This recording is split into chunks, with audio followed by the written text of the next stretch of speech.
Hey, what's up, garden friends? How's everybody doing? Jeff here, Tropical Plant Party.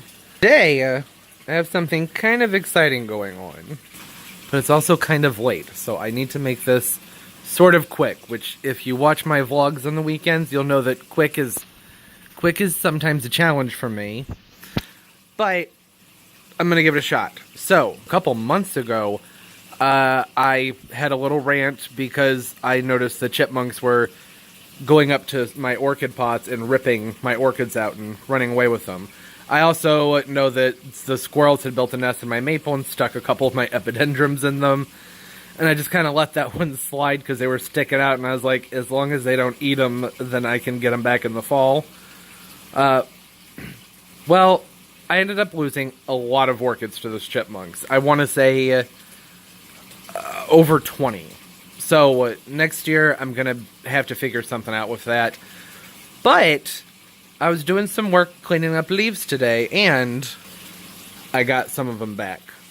Now these two are the epidendrums that I knew these were in the squirrel's nest. I could see them. It was just there was no way I could get to it until the leaves came off the tree, or no easy way that is. I got them back. They don't look very good. We haven't had much rain and it's been very cold, but I'm going to do something with these.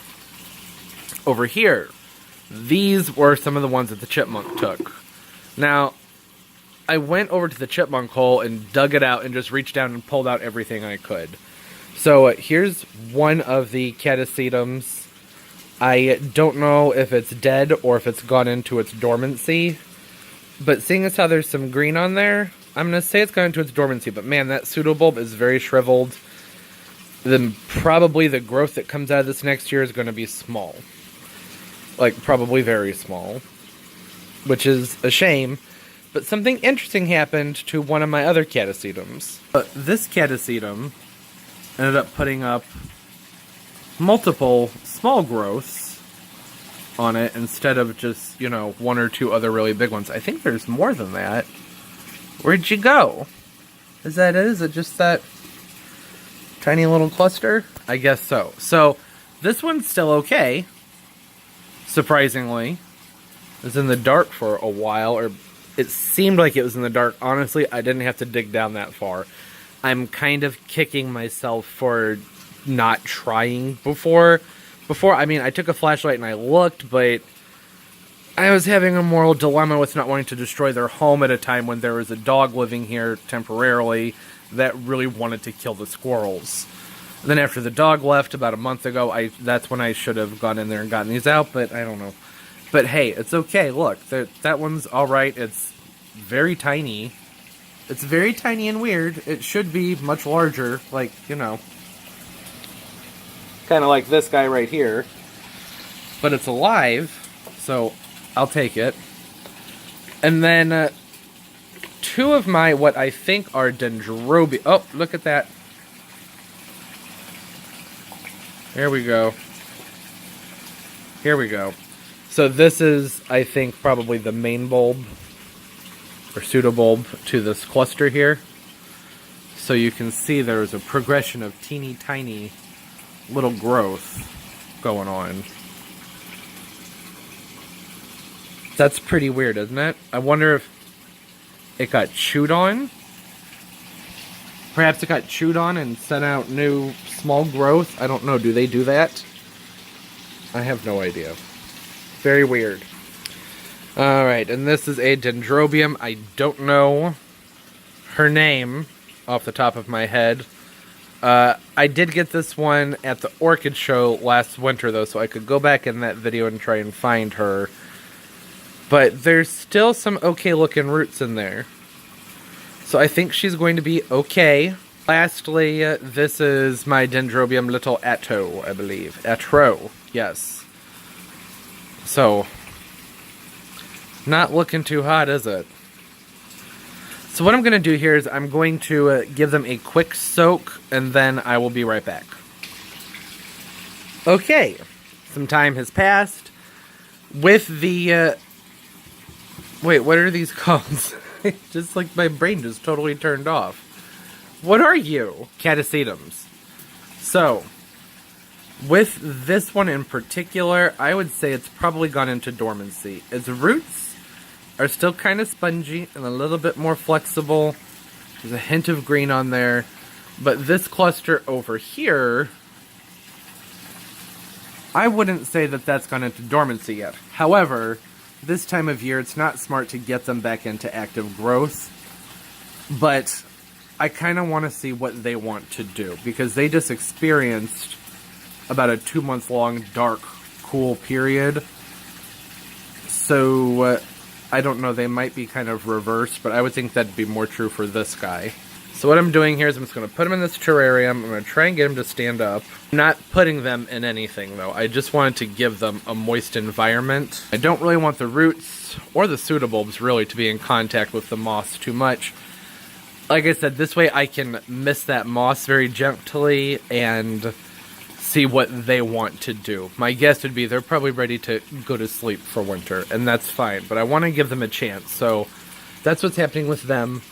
This one I'm really torn on because, well, I don't know if it's dormant from being in the dark or if it's dying from being in the dark when it should have been growing. So I'm sticking him in there too. We'll just see what happens. I'm not expecting much, but hey, we will see. But I'm not going to put it in there very far. There we go. That's fine. I want to be able to spray around it. I'm not going to spray water directly onto it. So that's what I'm going to try for these guys. This is, just for like a couple weeks. And let's see what happens.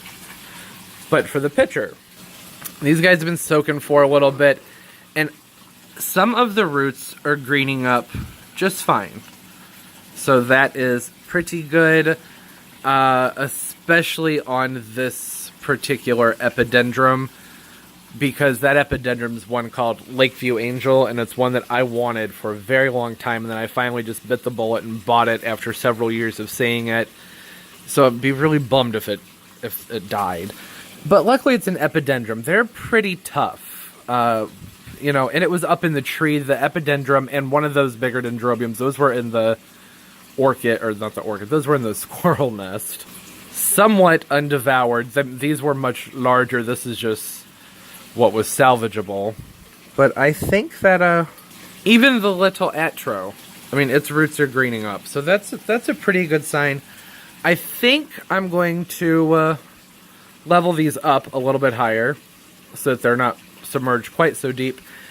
And I have added a very, very, very, very small amount of silica blast in here. Silica blast helps to strengthen the cell walls, so if they can take that up, then that's great. That's what they need right now. They need stability and strength, especially since they're going to go from dark to a brighter condition. I can't keep them in the pitch black and then bring them back to health, so hopefully that's going to be okay. Alright, so that's it for right now with these guys. I think I'm going to let them soak overnight, which I don't do very often, but man, they're extremely desiccated and looking pretty rough.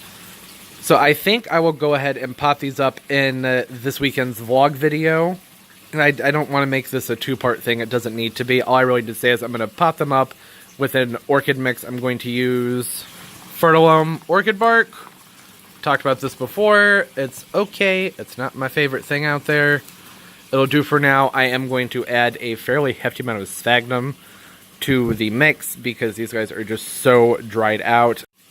So I'll have to pull some of that sphagnum out into the springtime when I move these back outside because it rains and it's too wet and they rot. It's a whole uncomplicated story, but that's all I'm going to be doing. It's not going to be anything special. I don't really think it's worth a video. So, but if you disagree, let me know and I'll record me potting them up. Maybe. I don't know. I'm kind of rebellious. Now that I said that, I kind of want to take it back. You can't be the boss of me. But you kind of can at the same time. Just let me know. Actually, it might be fun. So, even though this is a really sad-looking thing of orchids here, and this isn't really looking too hot either, I'm not going to be sad about this. Everything is alive. Not everything. I'm still missing about 14 or 15 orchids, but I'm happy that I've gotten some of them back. And, next year I'm going to find some ways to prevent this from happening. I may set up some humane traps and just relocate the chipmunks. That would probably be the easiest thing to do, but I really like them. They're entertaining. They're cute. But, this stuff is happening. I don't know. We'll figure that out when the time comes. It's something to sit on and think about for a bit. But yeah, this is all good. Good, happy things. I think these are going to be okay. A lot of the canes in there are going to die, but, you know, even if 25% of each one of these plants survives, then it's alright. I'm super happy and excited I got some of my orchid babies back. And I keep pulling it up to look at more of those roots. It's making me very happy. I am seeing, though, there's going to be plenty of stuff to cut off in there. Yeah, plenty of dead roots to handle. Alright, but that's going to do it for now. I hope everybody's doing well. Don't forget to like, subscribe, comment, share. I'm trying to upload multiple times a week. You can find me on Snapchat, Trop Plant Party. I'm on Instagram, Tropical Plant Party, and Twitter, Trop Plant JC. And I'm probably on all of those platforms most active on Twitter. Let me know your guys' hydration methods, any tips you have for me. This is typically what I do. I'll just give them a heavy soak. Sometimes I'll wrap them with a damp cloth to help keep the moisture in for a while, but just set them on top of sphagnums, that sort of thing. But yeah, let me know what's going on. And yeah, okay, so for the last time, that's absolutely it. I'm really done now, I swear. I promise. Okay, bye-bye, everybody. Keep on